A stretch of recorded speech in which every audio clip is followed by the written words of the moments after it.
Okay मैं यहाँ पे क्या कह रहा था कि भाई मुझे तो कहीं नहीं कहा कि नॉर्मल डिस्ट्रीब्यूशन है और मैंने बस एक सक्सेस की प्रोबेबिलिटी आपको बता दी है, सही है। सक्सेस की प्रोबेबिलिटी बताने के बाद मैंने आपसे क्या कहा कि find the probability that in a random sample of 400 seeds from the sack less than 120 are ryegrass seeds. तो मैं ये सोच में पड़ गया कि भाई n जो है वो 400 है, p जो है वो 0.35 है, मुझे किसकी प्रोबेबिलिटी निकालनी है, लेस देन 120।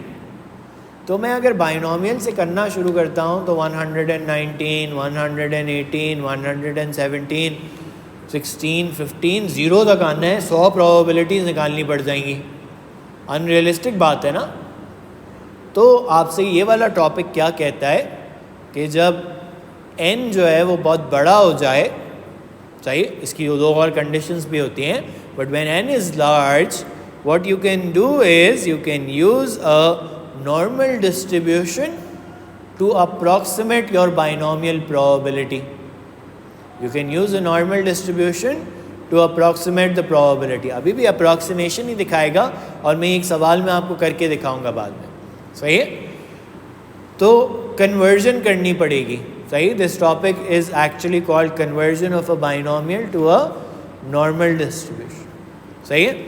अब कन्वर्जन के लिए क्या क्या ज़रूरी होता है ये गौर से देखिएगा, सही। पहले तो मैंने आपसे कहा कि जब भी कन्वर्ट करने जाएंगे तो ये चीज़ देख लें पहले।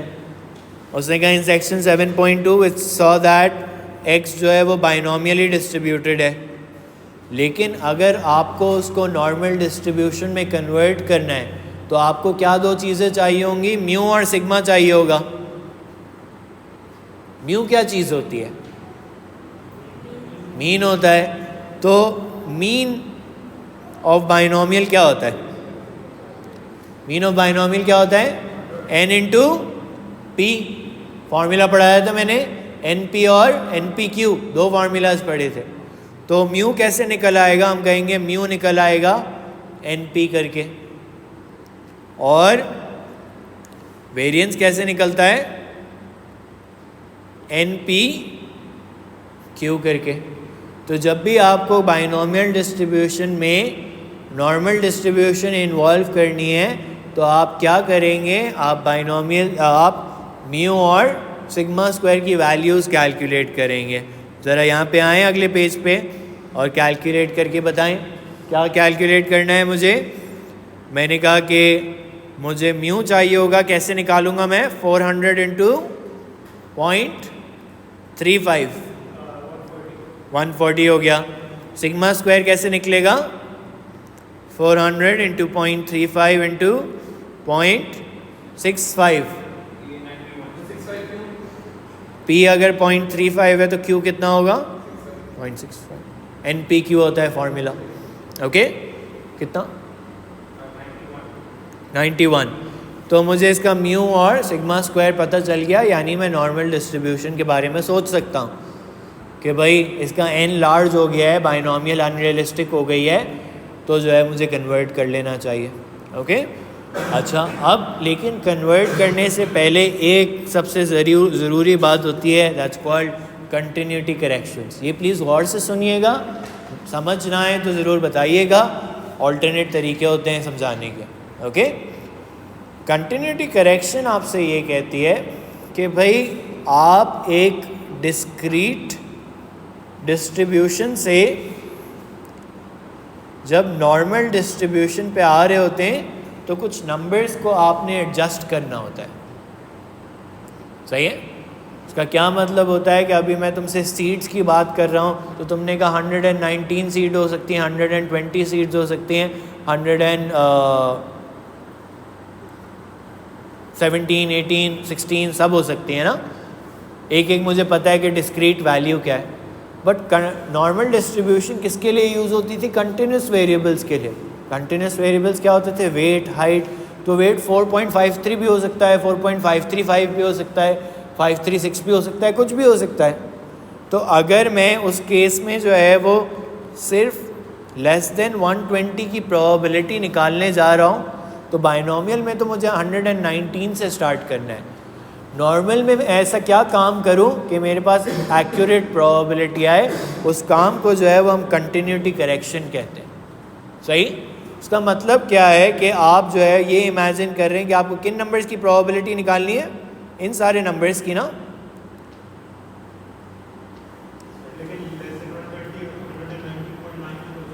एब्सोल्युटली यही बात मैं करना चाह रहा हूँ कि अगर तुम्हारी प्रोबेबिलिटी 119 से स्टार्ट होनी थी बाइनोमियल में, तो तुम्हें नॉर्मल के अंदर वो सारे नंबर लेने चाहिए जो राउंड ऑफ होके 119 बनेंगे। कौन से नंबर्स 119 बनेंगे बताओ? 119.5 से कम, तो इसकी कंटिन्यूटी करेक्शन क्या हो जाएगी? Probability of x less than 119.5 कि ये नॉर्मल डिस्ट्रीब्यूशन में मैं ये वाली प्रोबेबिलिटी निकालूं तो वो सही अप्रॉक्सीमेशन देगी। लेस देन इक्वल्स टू अगर होता तो एडजस्टमेंट डिफरेंट होती, नॉर्मल में फ़र्क नहीं पड़ता। ये तुम नॉर्मल में आ गए हो ना, नॉर्मल में इक्वल्स टू हो या ना हो फ़र्क नहीं पड़ता, क्योंकि वो एरिया अंडर द कर्व निकाल रहे होते हो। सही? तो अब कब किस वैल्यू को किस तरह करेक्ट करना है ये मैं आपको सिखा रहा हूँ। सही? अब इसको सीखने के दो तरीके होते हैं, मैं दोनों आपको सिखाऊंगा, जो आपको समझ आ जाए वो आप कर लें। पहला तरीका है कि आप रूल्स फॉर कंटिन्यूटी करेक्शन याद रख लें।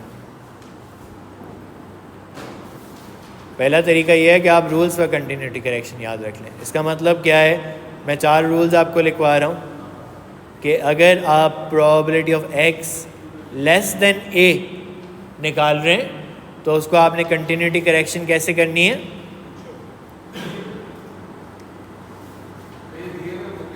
नहीं दिए हुए, ये नहीं दिए हुए, ये प्लीज़ लिखें। क्या? बिल्कुल तुम सही कह रहे हो, आधा सीट तो नहीं हो सकता, लेकिन तुम सोचो तुमने डिस्ट्रीब्यूशन को चेंज किया है ना, तुम डिस्क्रीट से नॉर्मल पे आ गए। सही? तो अब you are no longer calculating the probability for a discrete variable. You are calculating, approximating for a discrete variable by treating it as a continuous variable. Okay? अगर probability of x greater than a निकालूं तो क्या हो जाएगा? लेकिन Jain binomial में तो less than equals to भी होता था। तो अब लेस देन इक्वल्स टू में तुम क्या करोगे? ये करोगे? नहीं, डिफरेंट है। पहले वाले से कंपेयर करो, पहले वाले से डिफरेंट है। हाँ सही है। और अगर ग्रेटर देन इक्वल्स टू है, हाँ सॉरी, ये रट्टा लगाने वाला हिसाब है। आपने रट्टा लगा लिया कि भाई ये वाले नंबर्स आने। अभी जब नेक्स्ट पेज पे मैं आपको एग्जांपल्स कराऊंगा तो मैं आपको इसका दूसरा तरीका भी सिखा दूंगा। सही है? जल्दी से लिख लें प्लीज़।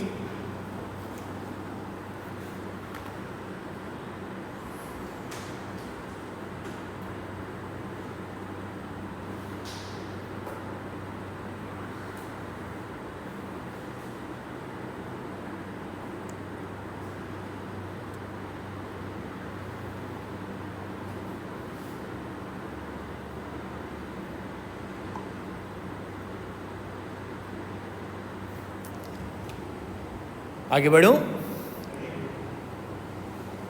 नेक्स्ट पेज पे मुझे आपको रूल्स को अप्लाई करके दिखाना है।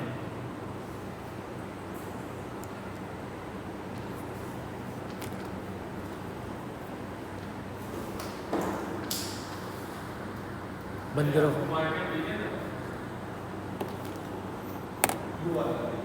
तो अब गाड़ी में ही आराम फरमा रहे हैं। आज 3 है मेरे पास। ओके अभी बताऊंगा, रिकॉर्ड हो रहा है वरना बताऊंगा। जल्दी से वली।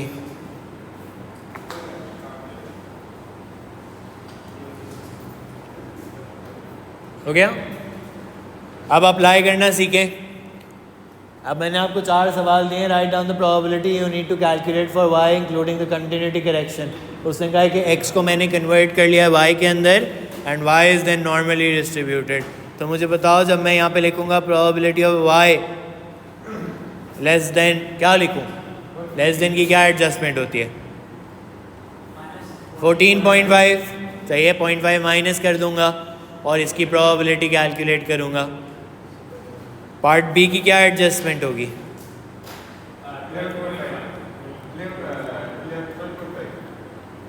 12.5। भाई ये प्लस हो जाएगा। पार्ट सी की क्या एडजस्टमेंट होगी?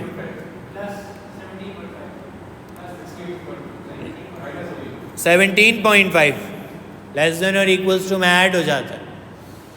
सही है। और आखिरी वाला बताओ। अब आखिरी वाले में दोनों आ गए, दोनों साइड्स।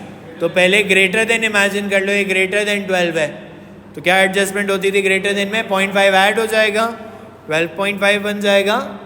और लेस देन और इक्वल्स टू में भी ऐड हो जाता था 15.5। तो दो साइडेड इनइक्वालिटी को आपने तोड़ तोड़ के कर लेना है, कोई डिफरेंस नहीं है रूल में। सही है, वही रूल था जो मैंने पहले सिखाया आपको। ओके, अब बोर्ड पे देखो और से इसको करने का दूसरा तरीका, वो डायरेक्ट एप्लीकेशन है, उसमें मैंने रूल के रट्टे नहीं लगाए। ओके, मैंने आपसे क्या कहा कि अगर ये बाइनोमियल में कैलकुलेट करना है तो किस किस की प्रोबेबिलिटी कैलकुलेट करनी है?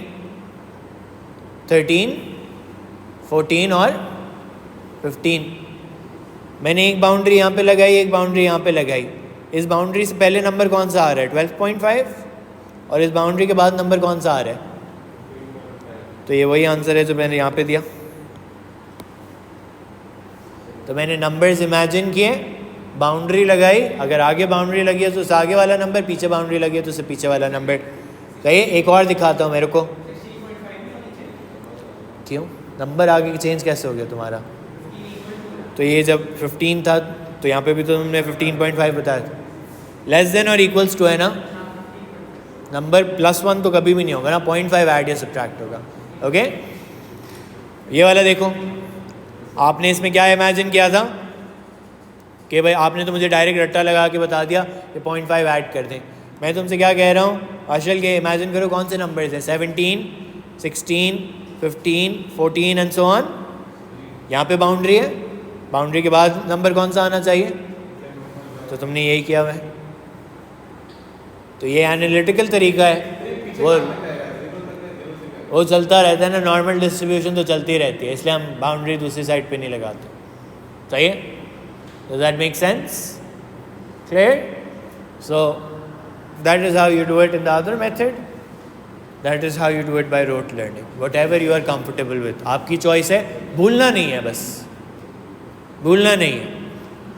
अब मैं आपको डायरेक्ट जो है वो पहला वाला जो क्वेश्चन कराया था उसको इग्नोर कर रहा हूँ, मैं आपको पास्ट पेपर पे लेके जा रहा हूँ। अब आपने पास्ट पेपर्स में मुझे स्टेप्स बताने कि मैं क्या क्या करूँगा। सही, पास्ट पेपर में हिंट क्या होती है कि ये इस टॉपिक का सवाल है, वो देखो ये कहता है, वो खुद बता देगा। अक्सर 95% क्वेश्चंस में वो ये वर्ड्स इस्तेमाल करता है, यूज़ अ सूटेबल अप्रॉक्सीमेशन। ओके, अच्छा, it is known that on average 2 people in 5 in a certain country are overweight. P equals to 0.4, a random sample of 400 people. मुझे पता चल गया भाई 400 लोगों पे तो बाइनोमियल नहीं रख सकती। सही है, तो हमें इसको नॉर्मल में कन्वर्ट करना पड़ेगा, वो आगे खुद भी बता रहा है। Use a suitable approximation to find the probability that fewer than 165। तो अब क्या क्या काम करने होते हैं? म्यू कैलकुलेट करना होता है, सिग्मा स्क्वायर कैलकुलेट करना होता है, और कंटिन्यूटी करेक्शन करनी होती है। ये 3 स्टेप्स ज़रूरी हैं, फिर ही आगे बढ़ोगे। तो म्यू कैलकुलेट करो, बोलो बोलो क्या हुआ? 4 है, 4 है। ये क्या है? 4 तो लिखा हुआ है मैंने। सही है, 400 into 0.4 160, 400 into 0.4 into 0.6 96। Continuity correction क्या हो जाएगी? 164.5। अब जैन इसकी प्रोबेबिलिटी कैलकुलेट करनी है। कैसे कैलकुलेट करनी है? इसको जी में कन्वर्ट करना है। जी में कैसे कन्वर्ट करते हैं? अब ये बात नोट कीजिएगा कि आज तक मैंने आपको जितने सवाल किए उसमें मैं स्टैंडर्ड डिविएशन बताता था, यहाँ पे मैंने वेरिएंस बताया।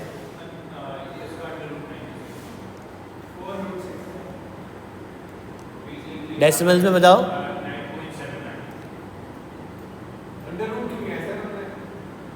पूरा एक साथ बताओ तो मुझे। हाँ, कहाँ से आया? मतलब मैंने नॉर्मल में कैलकुलेट करने के लिए जी में कन्वर्ट करते हैं ना। प्रोबेबिलिटी कैलकुलेट करना स्टार्ट किया मैंने, जी में कन्वर्ट किया। 1 मिनट अहमद, मैं ले रहा हूँ नंबर। ओके, ये जी में चेंज हो गया। क्या आ जाएगा? 459। ओके, नॉर्मल डिस्ट्रीब्यूशन की टेबल पे गया, 0.459, 459, 6736 प्लस 32 तो 6768। ऐसा ही है? अच्छा सॉरी, पहले 5 लिखना चाहिए था मुझे। 0.632 प्लस 36 होना था। सही है। ये कितने मार्क्स का सवाल था? 5। आसान है, याद रखना है लेकिन स्टेप। अगर जहन तुमने ये भूल गए ना तो फिर सिर्फ 2 मार्क मिलेंगे, चाहे तुम आगे सही कर दो। उसकी वजह ये कि सारा गलत हो जाएगा नीचे, है ना। तो make sure that you remember the steps whenever you're converting from a discrete to a normal distribution. You have continuity corrections. सही है? ओके, एक और करा रहा हूं मैं। अच्छा, उससे पहले एक और सवाल यहाँ पे होता है, जस्टिफाई। पार्ट 2 मैं इसका कह देता हूँ, अभी यहाँ पे है नहीं। Justify the use of this approximation for 2 marks. सही है, 2 मार्क्स। अब इसकी जस्टिफिकेशन क्या होती है? सही, मैं यहाँ पे लिख रहा हूँ, we convert from binomial to normal when n is large and when the following conditions are met.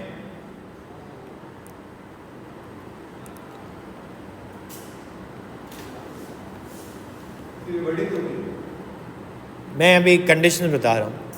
Okay, when the following conditions are met. कौन सी conditions? NP should be greater than 5 and NQ should also be greater than 5।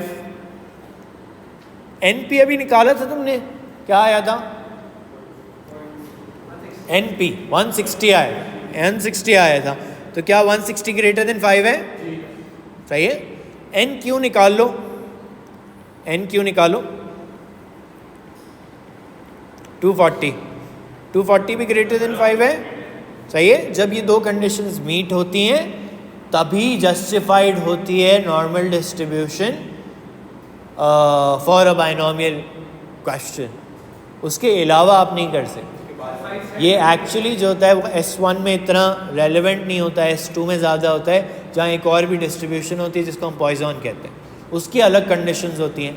लेकिन कहीं मैं आपसे justify करने को कहूँ तो आप ये जस्टिफिकेशन देंगे, इस क्वेश्चन की ये जस्टिफिकेशन देंगे। बोलो। 5 is just a number that is derived through a process. Okay?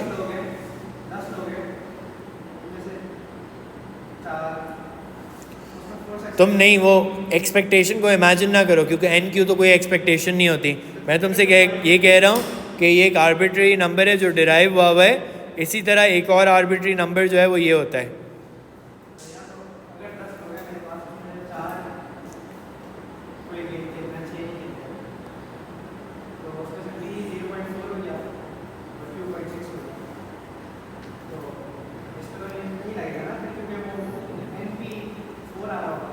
हाँ, 10 लोग हैं तो फिर n तो लार्ज हुआ ही ना, when n is large। When n is large होना चाहिए, सॉरी यहाँ पे गलत लिखा हुआ है, n इज़ लार्ज, कि n को लार्ज होना तो ज़रूरी है ना। n लार्ज कब होता है? n लार्ज कब होता है? n is large when n is greater than और इक्वल्स टू 30, यानी जब वो 30 को क्रॉस करता है तो हम n को लार्ज कंसिडर करते हैं। ओके, ये greater than 5 is a rule, I haven't derived it, it's something that's done, जो मैथमेटिशियंस ने ट्रायल एंड एरर से निकाला हुआ है, ये रूल है। हाँ, ये 5 ही है हमेशा रूल। 5 से बड़ा हो तो कन्वर्ट करोगे, 5 से कम हो तो नहीं करोगे। ओके, मैं ये सवाल भी तुमसे पूछ सकता हूँ कि Y is a normal distribution not appropriate, तो तुम यही बताओगे कि NP जो है वो लेस देन 5 है। ओके